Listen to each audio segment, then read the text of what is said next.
How's it going, everyone? This is Guide to Everything. In today's video, I'll quickly show you on how we can add photos onto our Behance portfolio. Now, to make things easier, I'm using the Behance portfolio builder from the Adobe portfolio. In here, it will then take you to the portfolio creation page.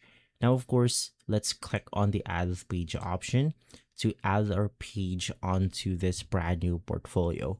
And in this way, let's go ahead and say that we want to do something like the testimony page, on which all of your testimony will then appear right here. So click create page, and then we have multiple options to choose from. Basically, we have the image button right here. So let's just click on image, and then I'm going to select a random image from my desktop. Let's say this one, which is going to be Wolverine. And basically from there, you have successfully added your picture or image onto your Behance portfolio.